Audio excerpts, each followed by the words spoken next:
Spoken there. I haven't thought about flying for a long time. I haven't dreamed of that moment when I was alone above the clouds for a long time.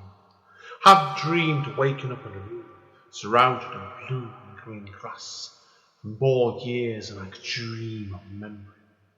I haven't walked back into the past or scratched on the doors of my origins, where it all came from, since I held up that cape for the last time. Return to Kent Town 10th Year Anniversary Edition is a revised version of Andy N's first poetry book. The book can be purchased from Amazon and it contains numerous additional material. Spoken Label. Hi, it's Andy N from Spoken Label. Thank you today for streaming or downloading another episode of Spoken Label. Spoken Label was originally set up on beginning of 2016 and as of speaking has currently nearly 300 sessions. The full archive is available on Spoken Label bandcamp.com. Although it is available for free for stream and download if you wish, I am always grateful for any sort of kind of donation to enable me to keep the running costs of this podcast going. And enjoy. Take care. Bye bye. Spoken Label. Hi guys, Andy N, Spoken Label, back in the house on a bloody hot Friday evening as well. Now, the good thing today is the gentleman speaking to, and I'll let him introduce himself in a minute. It sounds like where he lives over in America. It's even hotter than where we are in England. It's bloody hot in England at the moment. So, Ron, seriously, mate, first of all, would you like to introduce yourself to everybody? Tell them who you are, where you come from, and what starts off your creativity. Of course, thank you. My name is Ron Lahr. I live in Spokane, Washington, which is about a 4-hour drive east of Seattle, Washington, which is the big city in our area. Spokane, Washington's about a 600,000 people if you take in all the surrounding area. I live a little north of town with my wonderful, patient wife, Laura, and my parents who are almost 80, and we help take care of them.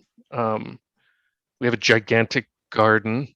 I love to spend time there. My wife and I make everything from scratch. We make our own everything. And yeah, another time-consuming thing because I have so much free time. And but I just love eating. I do it every day, and man, it shows you in the first book you sent me as well. But we'll come on to that in a bit. Because I noticed all the food references in the first book alone. Exactly, yeah. When you can tell, I think about food all the time because it's even in my writing. But I started writing when I was in school. In secondary school, I thought I was hilarious from a young age. I amused myself a lot. I still do, much more than I amuse my wife, to be honest. But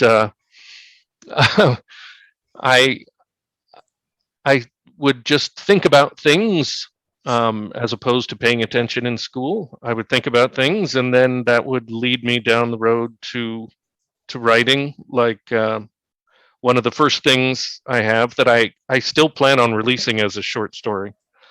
I was in school. We were in the school library, and I was going to go to a university library because the high school I was at was very small. And so I was just sitting there waiting because they didn't have the books I needed to do my assignment. And I started wondering what people who are atheists tell their children about God. Because, I mean, in the United States in particular, there's, religion is everywhere. And if you choose not to partake in that, then what do you say to your kids? And so I ended up writing a series of stories about that were bizarre, and they're called The Adventures of Girl Child. And because as I sat there, I every name I came up with for the little girl, she's a preschool girl, carried some connotation, and I didn't like that. And I'm like, well, I'll figure out a name later. Right now, I'm just going to call her Girl Child. And then I liked it so much that nobody has a name in the whole series. It's either their role or their teacher. Like there's Little Boy Next Door and Teacher, and one character is a substitute teacher, and she happens to be agnostic. So her name is Agnostic Sub, which I think would make a great name for a punk rock band. Yeah, I can see that. Yeah, but so I ended up writing quite a bit of stuff, and then I had kids, and I needed to make money because I needed to feed them and clothe them, and so I had a career in information technology, and then finally my last daughter moved out. Yay, bet you're thinking, weren't you? Bye. It was great. She's an awesome daughter, and I love her. But boy, did it free up a lot of time. And like it. Yeah, and that led me to get back into writing. And one of my friends was starting his career as a writer, and he wanted to have somebody to talk about it with, so he encouraged me to get back into it. And so if you are offended by anything I write, it's really his fault, I would say, because otherwise nobody would have ever seen it. Of course, you're not going to name and shame him, but he knows. I will. His name is Rob Billiau. If you contact me, I will give you his home phone number, and you can complain directly to him. He needs to take responsibility for his actions. Anyone's knowing now, Rob and Ron, I think, are now ex-friends, or they soon will be after this. Yeah, they might be. That's true. That is very true. Oh, well. It is I've got other friends. It is what it is, I would say. Like, so. Yeah. Okay, now, obviously, we're here today to talk about not your series, aren't we? And obviously what comes next. Now, I'm still trying to work out how to pronounce this series. So, is it it's almost like the Kathaldi Chronicles. Have I got that right? Kathaldi. Well, Yes. Not bad for me, that. I'm dyslexic Yeah, very as cool. fuck, so yeah. So, tell us about that then. Obviously, there's 2 books are out. The third one, the time this podcast will be out, and there's other stuff to talk about. So, tell us about where this series came from, then, really. Sure. So, I read The Lord of the Rings when I was, very young, and became a fantasy fan then. And this is very odd because it makes it sound like I sit around thinking about religion all the time, which I don't, but it has influenced my writing. So I was thinking, well, what happens in these fantasy worlds where the gods are real? They manifest. There's no denying the existence of these deities in these worlds. But would there still be not exactly atheists, but people who were just against the idea of worshiping these gods? And that was the impetus for the story. And the bare outlines of it are this race basically believes that the gods are like parents, and at some point you need to move out, grow up and stand on your own 2 feet. And unfortunately, they pursue that policy with violence. And so at some point in the past, like 400 years before the trilogy takes place, the gods fight back and they rain down destruction. And everybody thinks that these Kathaldi have been exterminated, but the beginning of Children of Kathaldi is not the narrator, but his close friend accidentally stumbles across the fact that they still exist. And that's, of course, an existential threat to the entire world, because the gods could, to respond again, will probably rain down destruction, and they don't want to die. So that's the impetus for the book. And I actually wrote the first draft about 25 years ago. Well, did you really? And Wow. it was very different. It was third person. The main character was different. And I finished the book, and I loved the story, but I didn't love the book. I read it and I was just like, it's kind of blah. I mean, I there were parts I liked, but I didn't love it, and so I kept trying to rewrite it every once in a while, and then when my last daughter moved out, I tried it from first person. I wrote it from the first person perspective, and I used. I mean, he was a major character, but he wasn't the main character. He was the main character's friend, and he's just a jerk. He's just an awful person.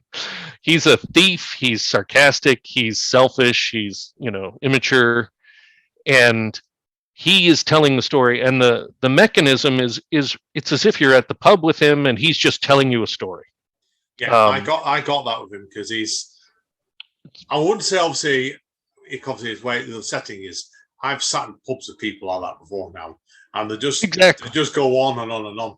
It's very entertaining, but yeah, you just wonder what's true from what's not sometimes. Well, and one reviewer called him or described him as an unreliable narrator because he builds himself up and he tends to minimize other people's contributions. Oh yeah, completely. And I love that.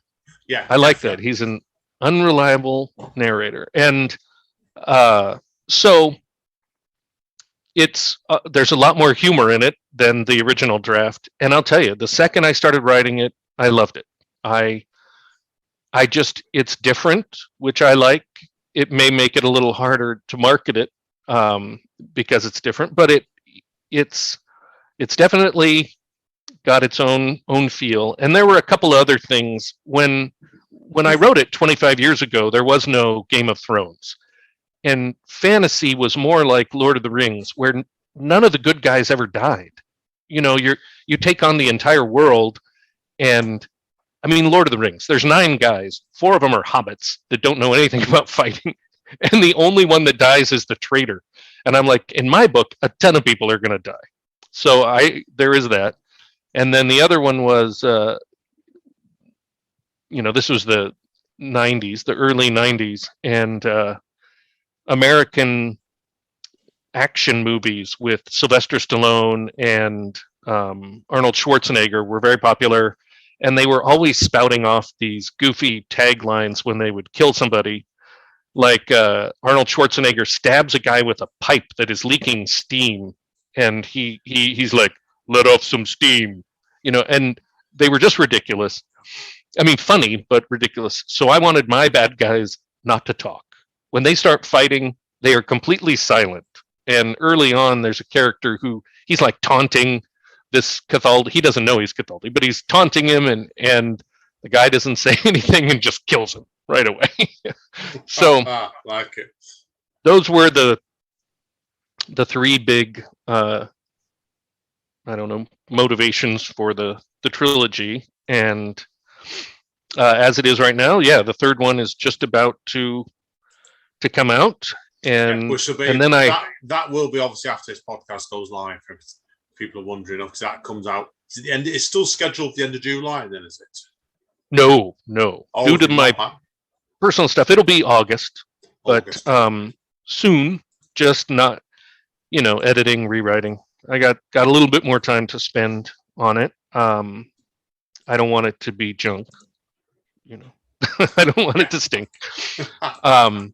And then my plan is for the main character, whose name is Dirk. My plan is for Dirk. He has a job at the end with the government, and I want him to become a detective. I want him to I'm planning a series of murder mysteries with him, because he'll get to go to the places that they've already been in the books. He'll get to interact with these other characters from the books and solve murders. So cool. That's my big plan. Cool. Now, obviously then, I want to backtrack for you before we go forward. When you were growing up then, obviously these books have been planned for some time. Was there any writers that really made you want to write this direction at the time? Because I've been reading reviews in it, and I've seen David Eddings' name come up before now, who I know really well from my dad's love of him, and also Douglas Adams as well. I can see both elements of that in your book, I can. Definitely so. Well, I definitely love both of them. And I don't know. I feel like, well, okay. Ugh, there's a lot here. But before I started writing the new version of Children of Kathaldi, um, I was married, and after 15 years, my now ex-wife left me, and I started dating, and I was dating this lady, and she said, you do not know how to talk to women. And I said, well, that is ridiculous. I have a great relationship with my ex-wife. I have a great relationship with my mother. I have a great relationship with my daughters. I'm like a genius at talking to women. So she did not believe that. And I thought the way to lend weight to that assertion is to write a book about how to talk to women. And so I started writing You're as Stupid as You Are Fat, How to Talk to Women. And I was going to ask you about this next, actually. I must admit, so brilliant. And it's awful. I mean, so I wouldn't, well, I created a character to write the book because the things he says are so awful. And because it is not politically correct in any way. He is very sexist. He's like Dirk, but 10 times worse. And cool. And so I write this book, and I'm keep working on it, and that, because I enjoyed that. I mean, I think it's funny. I think it's just awful, and no one should ever follow the advice in it. But that really, Dirk is like a watered down or less gross version of the character that is the supposed author, because it's by that character with me, helping out. And originally I didn't even want to put my name on it because he just said some awful things. And but if I hadn't written that book, if I hadn't written You're as Stupid as You Are Fat, I don't think I would have written Children of Kathaldi the way it turned out. That having had the fun experience of writing this book, even though it's coming out later, that really informed Dirk's personality, even though he's much more likable than this other guy. And as the trilogy moves along, you see Dirk with his family, you see him fall in love. I mean, his character does develop and grow, and he's not just the smartass, that he is in the first book. Of course, I've got an opinion. So there is I've got an opinion on that. If you want to, obviously, I've not read this book we're on about. I know about it, but I think I've told you before myself. I'm a poet, and I've done about a good half of some books. And each book I write is a reaction to the previous book, and that applies, I think, to what you're on about there. Obviously, that book then led into what came next, so your fantasy trilogy, I suppose, didn't it? Definitely. And then I had as you write, you meet other people that write, and one of them said, I really love the world you created in the Kathaldi Chronicles. And I thought about that, and I thought, well, it would sure be cool to have other people write stories in my world, and I would enjoy that. It turns out it's quite surreal to have somebody write about the locations you've made. I mean, I assume it's kind of like fan fiction, but they're really good writers, and so that is very fun. It is very interesting. I had a school in India reach out to me. It was a class that teaches English and creative writing. So these kids from like ages 8 to 15 were writing in another language stories. I gave them some prompts, and they're adorable. They are just so adorable. And what I'm going to do is a bunch of them are going to be in the book as fairy tales of the various countries in my world. And so a character will introduce the fairy tale, and then at the end talk about a kind of a moral to the story kind of thing. And so that was very fun. And I hope to do more of those. The anthology is very interesting. And I like writing with people, because I did write one of my 4 books that's coming out is You Get What You Steal, which I wrote with a friend. And we wrote it almost as an exercise where he would sit down and write a page, and then I would write a page, and we just hand it back and forth. And of course, that meant a lot of rewriting because it got pretty, disjointed, the styles. But it was a very fun experience, and I've always enjoyed collaborating. So, yeah, no, people who have guessed there now. There is 4 different books on the way here.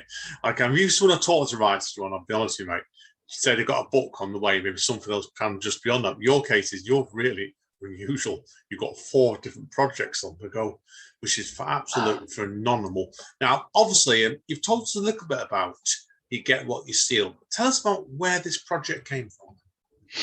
Ooh, well, I had it. It's another long story in the sense of time frame.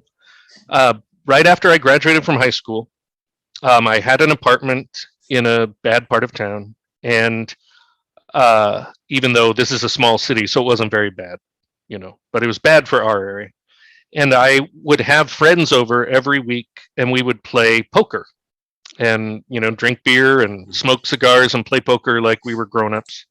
And one week, everybody canceled except for one guy. And this was before cell phones, so there was no way to let this guy know that there was no poker night. So he shows up, and I said, hey, why don't we write a short story? You're here. We both like to write. Let's write a short story. And we decided on basically the story for You Get What You Steal, but smaller. And we started writing it that night. We thought it was hilarious. And it eventually turned into a novel, which will eventually be a trilogy. And then I was reading a book called Adventures in Wonder by Harlan Ellison. And it was a series of short stories that he had written with other people. And before each story, he would explain how they wrote it. What was the methodology they used to each contribute to the story. And the one where they handed it back to each other one page after another really struck me, even though they were trying to screw each other. So each page, at the end of the page, they were trying to make it a situation you couldn't get out of. And we didn't do that. We didn't take an adversarial tone to the process. But it was really, we sat in the same room on a typewriter. He would type, and then he'd hand me the page, and I would read it. I had no idea what was going to be there. And then I would say, all right. And I'd sit down and I'd type a page.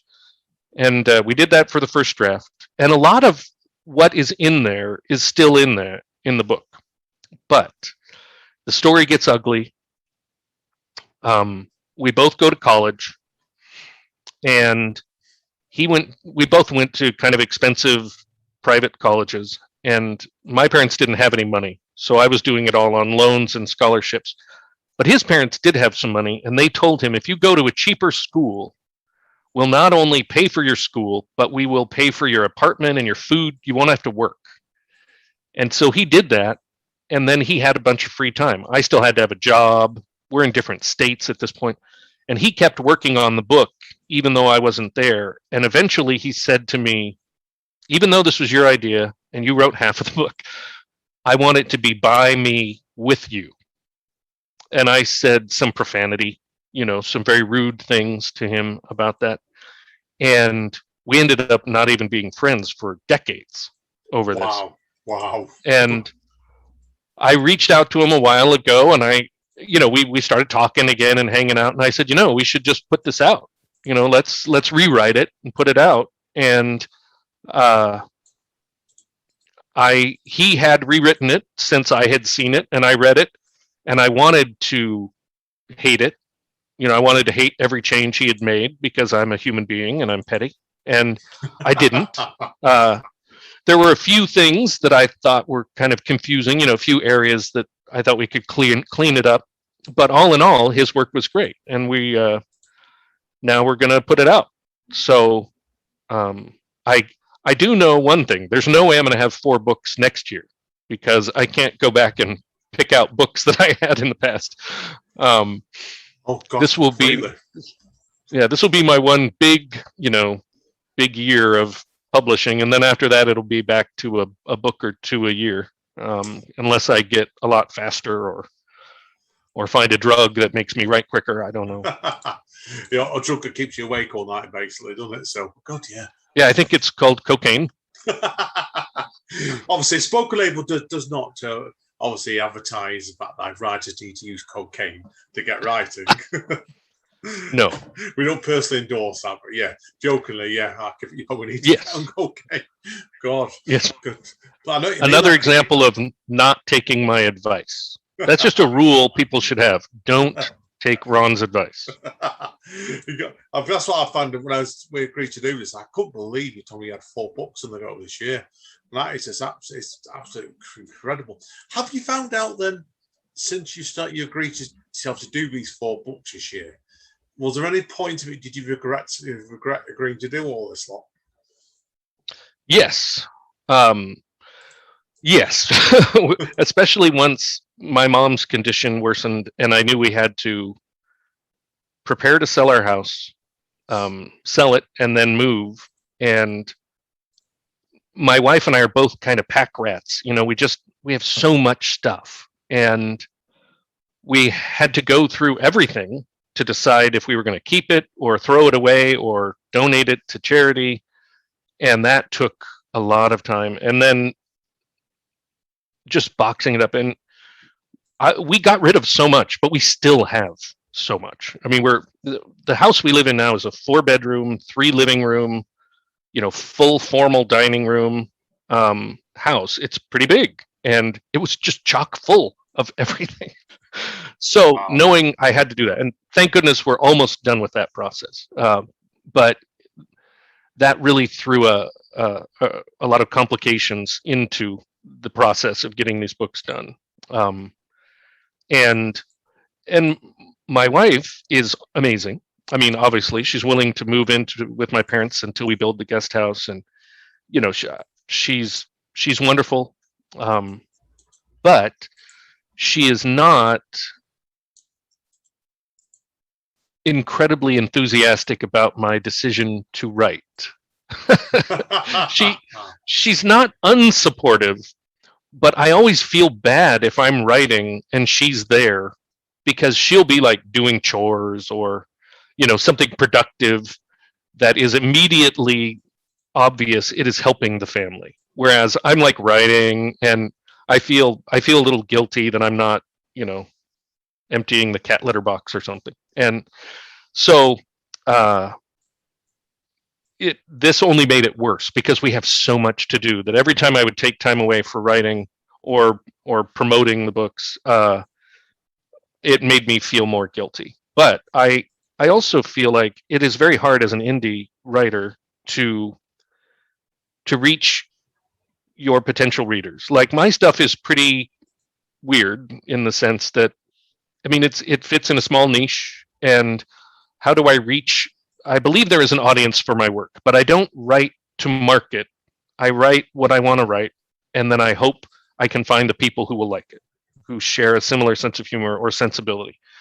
And that takes a lot of time. And my hope is, as I put out these 4 books this year, and then take some time to really spend marketing, and that I can make a big splash, because the first 2 books of the Kathaldi Chronicles have sold together like 1,000 copies. And while that beats the average for indie authors, which is less than 500, it is still not, very large of an audience. And I want to expand that. And my hope is, with so many books coming out and all these different authors in the anthology, also promoting that book, that it will create a snowball effect, and I'll actually be able to reach more readers. And I do have an advertising budget.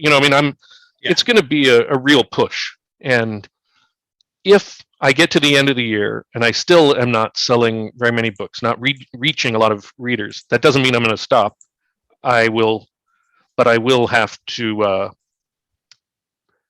reconsider how much time I'm committing, I guess. And because we do spend a lot of time on family stuff. We do spend a lot of time on food, and a ridiculous amount of time on food. And so I would have to, I'm not going to give up, but I don't plan on spending 40 hours a week, say, on writing if I'm selling, 10 books a week. That's too much time for too little return, if you know what I mean. Yeah, no, of course. No, good luck there, Ron, definitely, right. So I said it, mate, you've set yourself a good challenge of it, and I think I've always believed when you're doing this sort of multi-projects like you're doing here, is it make you learn stuff about yourself all the time as writers. Like it was, I'm certainly that sort of artist myself. I've run several different sorts of projects.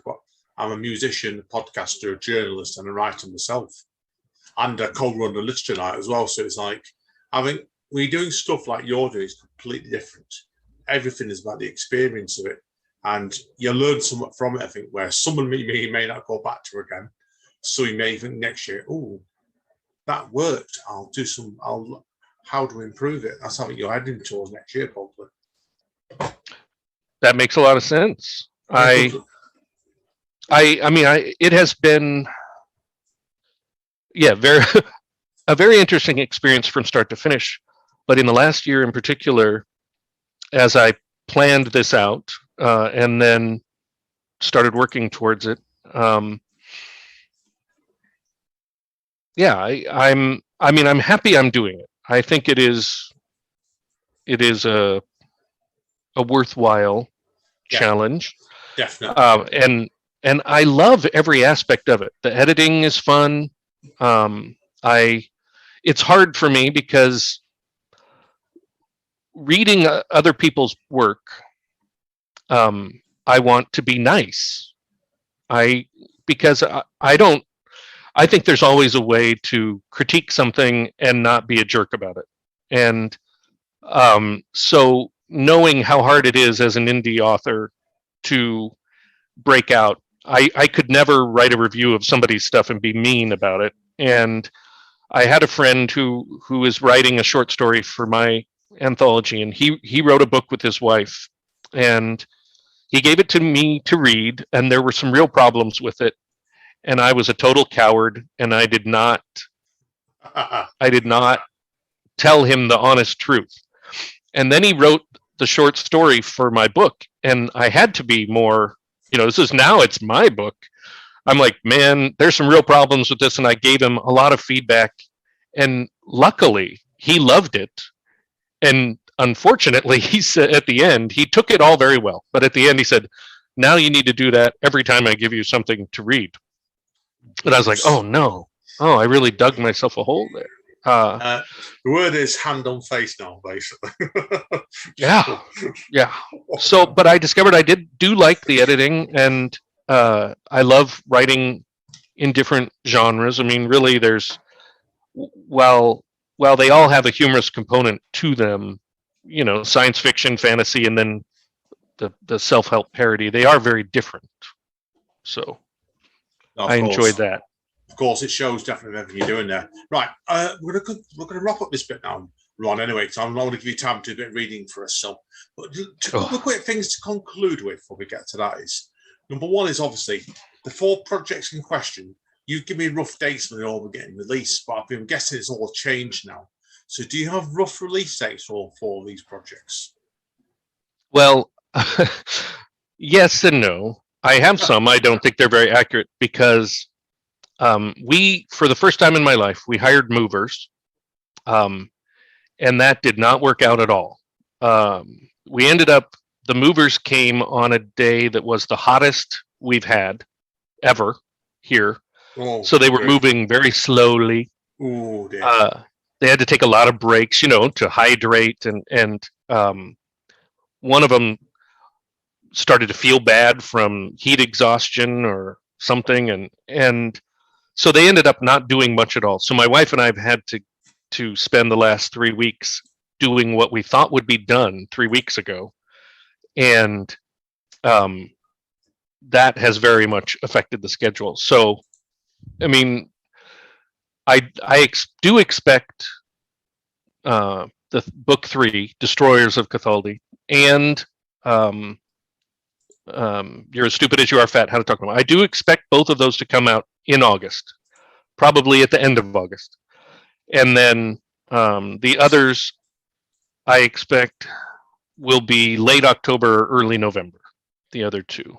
And but because of just life, I'm giving myself all sorts of wiggle room. As long as they're all out before the end of the year, I'll be happy. Even though bet. Best bet, mate. Best bet. So thank you, sir. Good luck, man. Now, obviously, if people want to find out more about you, where are the best going?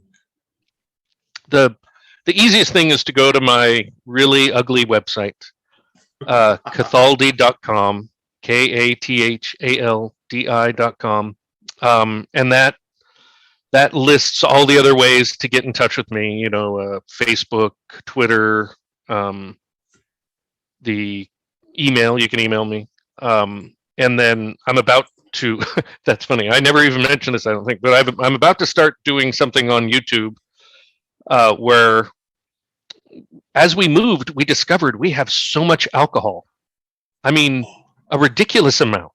So much wine and so much liquor. Are you going to do a podcast series to track drinking each drink? Are you giving me ratings out of 10? It's going to be called Reading, Writing, and Drinking. And God. every episode, I'm going to either mix a drink, or I'm either going to grab a bottle of wine, just whatever one, or I'm going to grab a bottle of booze and figure out something to make. And I'm going to drink that while I read somebody else's work and review it, and then read a little bit of my stuff and talk about it. And that'll help me work through all the alcohol we have that we really did not realize how much it was. We've really fallen down on our drinking. And good luck. I need to get back into shape.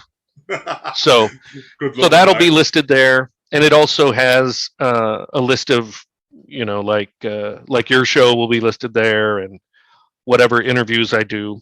And then it has whatever inaccurate release date I currently believe is going to happen. All those are on there. I change that frequently. Brilliant. Keep an eye on it, definitely. So it's been a pleasure today, Ron. So I know you're going to do a part 2 for us now. So we'll read a little extra. Oh, yes, sir. Which I'm looking forward to, because his books are absolutely hilarious. That's why. So I'm looking forward to this, mate. Right. Hang around, everybody. We should be right back. Spoken, mate. Hi, guys. Still here with Ron. I don't know what he's going to do now. This is going to make it more fun. So over to you, mate. I know you're reading an extract from something now. Anyway. Okay. Thank you. I'm planning on reading from the beginning of Children of Kathaldi, which is book 1 of the Kathaldi Chronicles. I chose this because I think it very much gives an idea of what the narrator is like and what you can expect from the series. So, chapter 1, the beginning. Look, I'm not writing this to feed my ego or to get free drinks or have ladies throw themselves at me. I'm sure that'll all happen, but it's not why I'm doing this. This is for my children. I want them to know me and what I accomplished, what I was a part of, a big, significant, important part of. Unfortunately, I don't know exactly who my children are, but mathematically, I figure I must have a bunch of them. This way, I don't have to track them down individually and talk to them face to face. It's a big time saver for me. Great idea, right? As you read this, you'll see that I'm kind of an ideas guy. So to start off, you should know that before the important events in this book took place, I had some trouble with the authorities from time to time. I would not exactly say I was a thief, but that's because thievery has a pretty bad reputation. A lot of other people did describe me that way, and I admit it was accurate. But before I get too far ahead of myself, I suppose I should step back a little, just to the beginning, my beginning. I was born. I was named Dirk because my father had to sell his favorite one to pay the midwife when I was born, and he wanted me to remember it. He liked reminding me of what they had to give up for me just to pop out of my mother. They were pleasant like that. It was a difficult birth, my mother would often say, and it ain't gotten any easier since. They would both say that last part together if they could. It never got old. Seriously, never. Still funny. It's hard to say who I got my own awesome sense of humor from because they were both so darned hilarious. At some point, my dad left, so my mom had to finish raising me and my siblings on her own. It didn't bother me. And if it did, I'm completely over it. It's not a big deal. The important, relevant part is that I had a friend. And not just that I had a friend, but who he was. Thylos. He was an orphan who was being raised by a crippled friend of the family who actually turned out to be a good guy. One of the best. See, not all cripples are awful. Anyway, not your normal, unhappy, sad orphan story. It's kind of sweet, really. Anyway, we met as kids, running around on the streets, playing, having fun, maybe causing a little bit of trouble. He taught me to fight and also how to read. Neither very well, mind you, but we both needed other, better teachers later on. But I might never have learned how to read if my new friend hadn't convinced me how cool it would be. I'm not sure he was right about that. It's never gotten me any women, but I'll admit that it has been extremely helpful. The really important and relevant part is that we were still friends when the events in this book began, which is why he looked me up that day when he was in big trouble. By the way, this is not supposed to be some fancy foreshadowing like we are enemies now or something. It's just me trying to manage what to say and when to say it in terms of the present and the future. It's kind of tricky. I don't want to give away or give things away too soon or too late or too never. I'm just a guy trying to tell an amazing story while some people judge me for every single frickin' thing I do. Chapter 2, the actual beginning. I know what you're thinking. That was a whole chapter? Well, write your own damn book. I'm telling this story, and the stuff in the first chapter wasn't really part of the main story that starts pretty soon here in this chapter. So I decided to make it its own thing and have the actual story start now in chapter 2.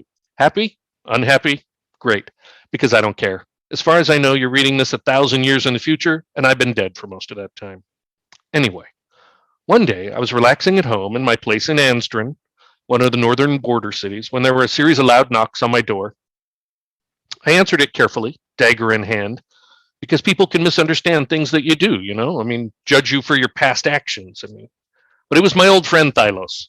Looking out of breath and worried, I invited him in, or at least I started to, but he pushed right past me before I could and quickly closed the door. Sorry to be rude, Dirk, he said as he moved to the window and pulled the curtains closed, but I'm being followed. I quickly slid up to a different window and used the large dagger in my hand to push just enough of the curtain aside that I could see the normal-looking street scene outside as I asked, "Who is following you, Thylos?" He sighed as he sat down on one of my comfortable yet tasteful chairs. I don't know if they're actually following me right now. I think I lost them, but they're definitely after me. Who? I was getting a little frustrated, which usually leads me to single-word sentences. Thylos shrugged with a slight smile. The warders. He sounded a little embarrassed. At this point, I was quite confused. The king's warders, as in Thylos, the king's warder? Thylos had been a king's warder for almost 7 years. It was all he ever wanted to do. Serve guarding and patrolling the borders, just like his parents and his guardian had done. He had joined as soon as he turned 16 and qualified. So saying the warders were following him was like saying his parents were trying to kill him. Crazy. He nodded as if relieved I was following his insane logic. That's right. He looked from side to side, apparently checking for eavesdroppers inside my home, and lowered his voice to a whisper. I think they've been infiltrated by the Kathaldi. Now, you readers already know what happened over the next couple of years, but that's because you live in whatever is the present for you. I lived in the present for me, which is the past, or even the distant past, I don't know, for you. Suffice to say that for me, in the at the time present, no one had heard of the Kathaldi being alive for centuries. So this stuff Thylos was saying, even though he's a great guy and my oldest friend, sounded crazy as could be. I looked him over carefully, but he didn't look any different. Same brown hair and eyes, same healthy-looking gray skin, still wearing the same old gray warder's uniform. He even looked sane, I guess. Before I continue with the story, I guess I should take into account the fact that the kind of women I'm attracted to aren't always that smart. So maybe some of my kids or grandkids or their spouses or whoever else is reading this are some kind of idiots and don't know who the Kathaldi are or were or whatever. So I'll tell you as quickly as possible so we can get back to my story, my awesome heroic story. Dang, if some of you are really that dumb, maybe you didn't even know about the Kathaldi coming back and I just ruined the book for you. Oh well, you'll probably forget about it soon. Man, I love dumb people. They make for the perfect audience. Anyway, Kathaldi is in the name of the book, so you probably already guessed that they were involved with the story somehow. I mean, I hope you did. Okay, so in the olden-timey days, almost everyone lived quite a ways north of where we live now, and by that, I mean north of Ansdren, which is one of the most northern cities these days. There were supposedly a bunch of islands where everybody lived happy lives, enjoying the sunny beaches. That is, until the Kathaldi, who lived on just one of these islands, started stirring up some stuff. The stuff they stirred up had to do with the gods. The reason I'm capitalizing gods is because this wasn't a case of, are the gods real? They were definitely real. They weren't interfering or helping, as they called it, all of the time, but they showed themselves now and then. The Kathaldi weren't idiots. They didn't say the gods weren't real. They said we should ignore them. That as if the gods were our parents, we needed to move out of on our own and ignore them so we could grow up. As you can imagine, the gods didn't care for that.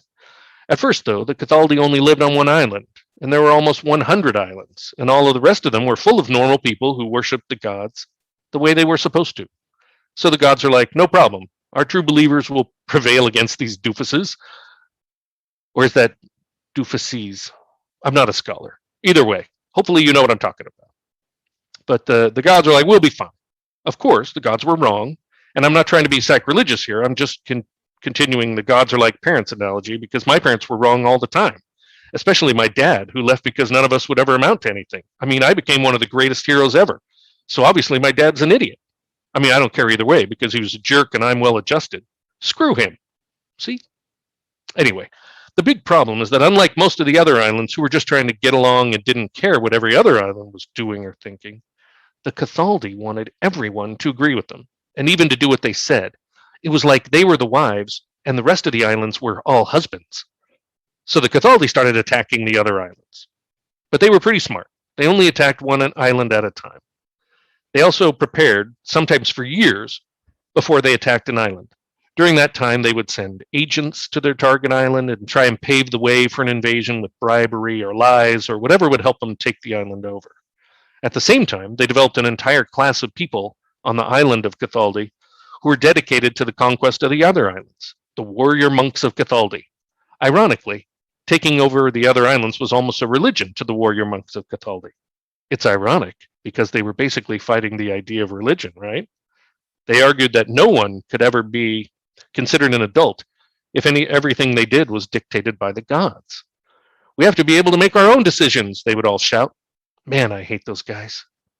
The Kathaldi also had a lot of badass mages, total jerks according to history, but good at killing with magic. So, long story short, they were pretty good at taking over the other islands one by one. The other islands kept acting like, oh, I bet that's the last island they'll take over. No need to band together and crush those creeps. So island after island kept coming under the control of the Kathaldi, but slowly, over decades. They were patient people, those awful, awful Kathaldi. After a while, even the gods started to notice. At the time, they didn't interfere much with the daily lives of their followers, but they still got their strength from the number of worshippers they had. Since the Kathaldi were killing all of the priests on every island they conquered, as well as any followers who wouldn't agree to abandon the gods, they started to notice their strength weakening. Finally, the gods decided to do something about it. They rained down snow and hail and ice and rocks and all sorts of awful stuff and buried those islands under a mile of all those things that I just mentioned. The island people who could fled south to Mindolo, the continent we are on now. At the time, it only had the other races like elves, dwarves, gnomes, and scary monster types living on it. The mountains to the north of our fair city, Ansdren, marked the beginning of the barrier separating us from what used to be a bunch of islands. Since we're attached to that barrier, this became the Mindolan Peninsula, but it's also a continent. Weird, huh? Well, this was about 400 years ago, and nobody had seen or heard of any Kathaldi in all of that time. I'm pretty sure that everybody figured they were all dead, and it's pretty easy to tell a Kathaldi by looking at them. They're all white, super pale white. I'm as gray as they come, like Mindolan men and women tend to be. The brown-skinned people mainly live in the western kingdom of Orkin. The different colors of men aren't always friendly with each other. I mean, all of the Mindolans and Orkin don't exactly love each other, you know what I mean? But we all hate the Kathaldi, what with them almost getting us all wiped out by the gods. Now that you know all this, you can see why I was pretty confused to hear that the Kathaldi, who had been extinct for centuries, were after Thylos. But I decided to play it cool because that's how I am. It seems like we have a lot to catch up on, I said with a knowledgeable smile, while raising one eyebrow, like smart worldly folk do. Thylos laughed, nodding. That we do, Dirk, but a drink might help me get it all out. I looked at him and decided I could use something to drink too. I guess I've got some Raumal and gold wine that I've been trying to get rid of. I might as well pour it down your throat as into the sewer. I led him into the sitting room and motioned for him to sit in one of the chairs while I got the wine and some glasses. Raumal and gold wine, he shook his head wistfully. You must be better than I thought. I smiled. Let's just say that over the years I've put my talents to good use. To interrupt for a second, there are a few things you should know about this conversation. One, I was, and still am, better than Thylos thought I was. It is very helpful to be underestimated. And two, Raumal and gold wine is the most expensive wine you can get. So I was being pretty hilarious and suave to say I would just pour it down the sewer if we didn't drink it. I know people say if you have to explain a joke, then it wasn't that good of a joke, but I think it might be different if you are explaining it to idiots. Like, maybe there's an exemption for that, the idiot exemption. I like that. I feel like I'll be using it a lot while telling the story. No offense. So we did some drinking and a lot of talking. Mostly Thylos did the talking since he was trying to get me up to speed with what had happened over the last week or so, but we both did the drinking.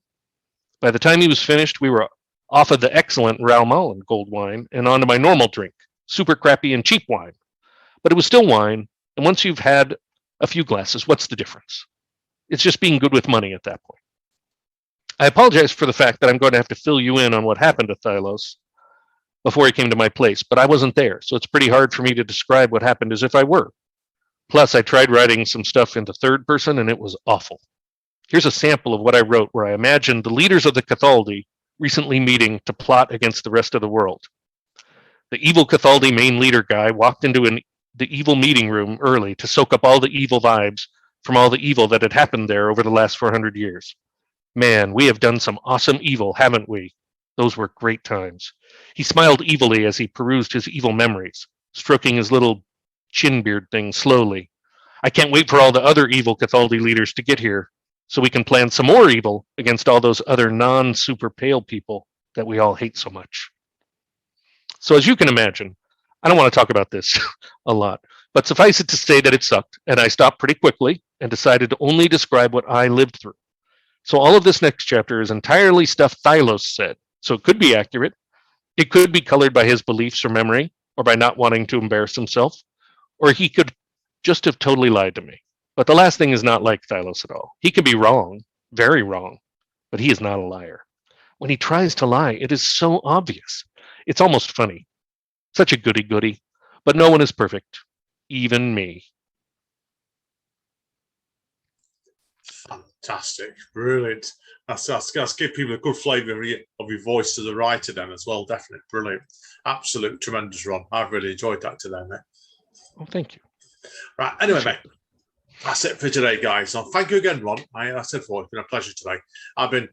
People won't know if it's a spoken label. I tend to book things sometimes to look a bit in advance, and I always enjoy chatting to everybody. But sometimes, in the case of Ron's case, I knew I was going to have a great laugh for you today. It's been a pleasure, mate. It really has been. So, thank you so much.